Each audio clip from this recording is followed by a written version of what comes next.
Greetings all, this is Hairy Nick. How's everyone going? It's well time we had a talk about the X-Wing New Zealand Nationals for 2019, and yes, this is very late. In fact, two big elephants in the room before we talk about any of this. Yes, this happened 3 weeks ago. Also, this is pre-points change. Now, before you guys click off the video, yes, I know, none of this is relevant. You can't go home and build these lists and take it to a tournament tomorrow. But I am curious to take a look at this as a snapshot as the kind of last major tournament we're looking at before the major points change. And in particular, having a look at some of the things that didn't get affected, because there are a few key elements here. However, yes, I will admit, this is a top 8. It was a relatively smaller tournament compared to most of these nationals. And every single one of these lists under the new post-ruling changes on the forums and point structure are illegal. So it is worth keeping that in mind, but there are some key elements within these that actually did benefit from the points change. And I think they're actually worth having a look at. Once we get some more major tournaments, I think we've only had one systems open since the points change, and that even used the old points system anyway, so it doesn't matter. But when we see these new things, hopefully some more stuff from the new factions, etc. Anyway, we'll talk about that when we get to the actual lists. But first of all, having a look at the major stats, we have a continuation of Imperial dominance right up to the points change, with 4 Imperial lists and 2 each of Rebel and Scum. We had a total of 15 small ships, 6 medium base ships, and 4 large base ships being flown. Pretty much what we expect, small base ships sort of leading the pack as always. Even having said that, 4 large base ships is pretty significant for a top 8. We're only ever seeing sort of 1, 2s and 3s, so that's pretty decent. Hopefully we start to see a few more of these. The ones we saw flown in these lists were pretty much the usual suspects. We're talking Lambda class shuttles, but there was one interesting anomaly, which we'll talk about when we get to the lists. We had a total of 1 squad with 2 ships, 5 squads with 3 ships, and 2 squads with 4 ships. Out of all the ships being flown, this is pretty much a who's who of what got nerfed in the points change. Hawks and Phantoms leading the pack, as we can expect. But no points change to the Striker and Lambda class shuttle, or the X-Wing, all flown as 2-ofs, which is good to see. After that, we had a Dash in the YT-2400, a Wampa in the TIE Fighter, a Major Vermeil in the TIE Reaper, Swinterfell in the TIE Interceptor, AP-5 in the Sheather P class shuttle, Boba Fett, yep, that one went up. A Cartel Executioner in the Kimagila Fighter, great to see. Hopefully we see more of them being flown soon. An autopilot drone in the Escape Craft, Han Solo in the YT-1300 Light Freighter, great to see. 4 Lom in the G1A Starfighter, and a Rexler Brath in the TIE Defender, which actually went down in points. Now let's move through these Imperial lists first, because despite the fact that they were the bulk of the list being flown, they were not the champion. We had several of the 3-of lists, sort of flavour to match, all the usual suspects. A Redline, Whisper, Swinterfell, which took the Australian Nationals, in case you guys missed that. Whisper, Major Vermeil, Captain Kargi, that's an interesting combination. Actually still somewhat viable moving into the post-point change era. Which is cool because you have sort of a 1 ace and 2 support roles, which we didn't really see any of in first edition. Now we could change Whisper here to take 5th Brother, or we could just change the platform entirely. It doesn't really matter. This archetype is potentially something to really look out for. Also, one of my subs, Nathan Skelly, well done mate. Nice looking list here. We have a bunch of ships that have sort of come down and gone up. Still a semi-viable list. You've got advanced sensors, trajectory simulator. Maybe we need to change a few things here. Maybe the Punisher is what needs to come out in lieu of something else. Be interesting to see what we can do with these kind of archetypes. But yeah, as you can see, the Imperial 3-ofs pretty much need to have a pretty major shake-up. We have other things entering into these roles. Do remember, guys, that Darth Vader came down in points quite significantly, so perhaps he can slip into one of these 3-of lists as the 3rd ship that went up in points. Maybe like this Death Rain can be switched out for a Darth Vader. Or maybe even Darth Vader alongside Major Vermeil and Captain Karki. I haven't worked out the points on those yet, but there's definitely room for some movement here. I don't think the Imperial 3-of is going away just because these points change. Also, one more Imperial list which I wanted to talk about a bit more in depth, because this is a 4-of list. In fact, it's very reminiscent of the runner-up list in the Australian Nationals.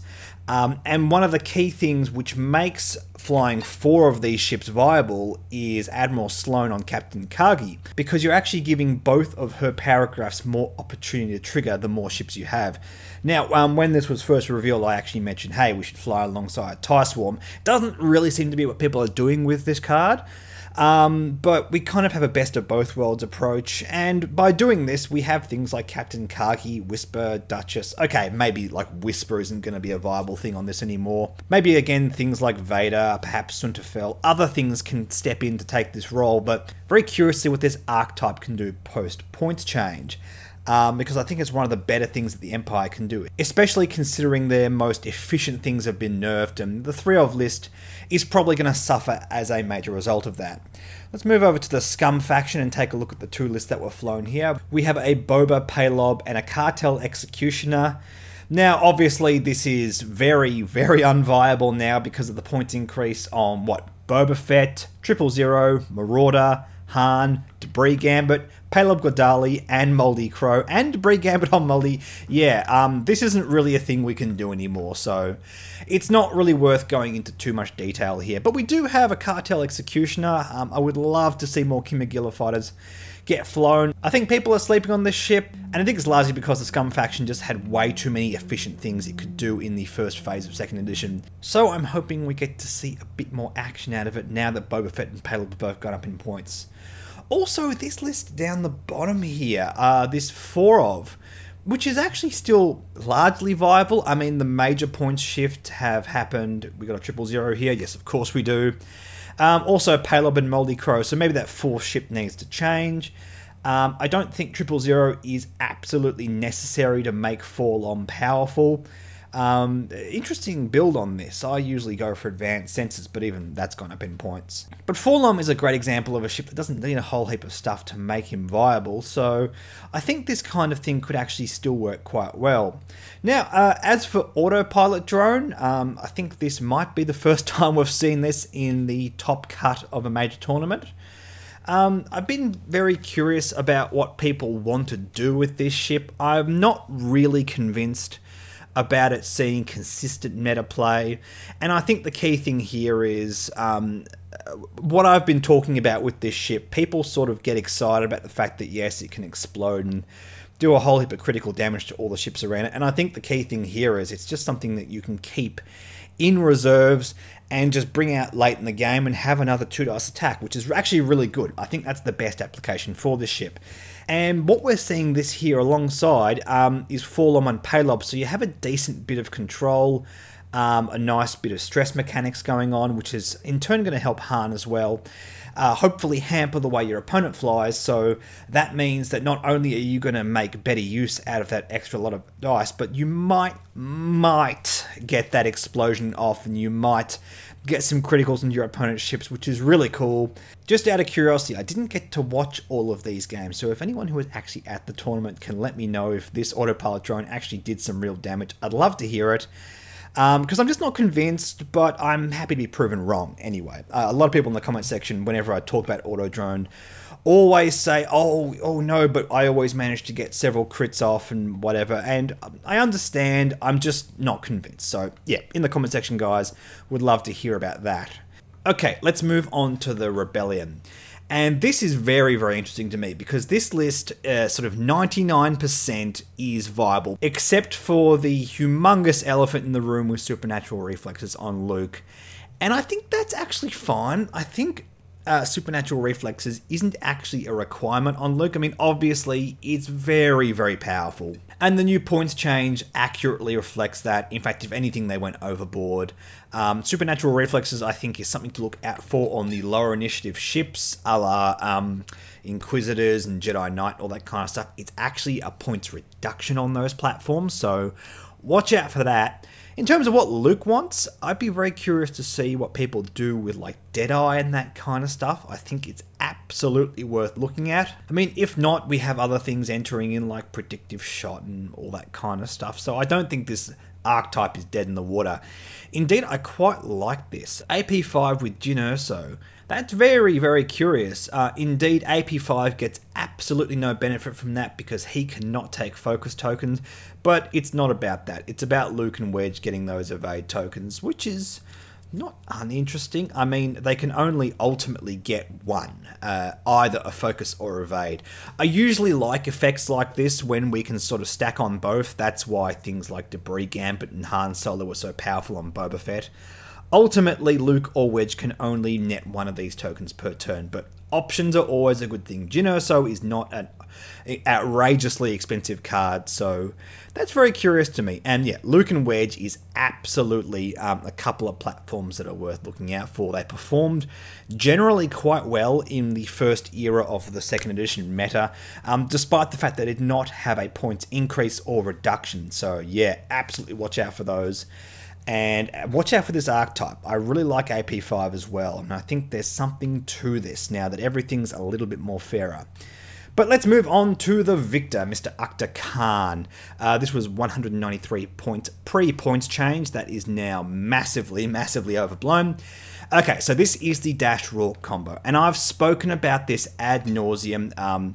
The ruling on this has now changed, so there's no point me going on about it. But I will talk about this list and how it functions for the time being, because I've never actually sat down and gone through this in one of these videos before.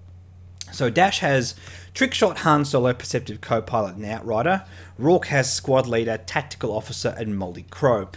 And what's going on here, with the combination of Rourke, Garnet, and Han Solo, Dash was able to fire twice at Initiative 7 out the same arc, at the same target, or a different one. He had the choice.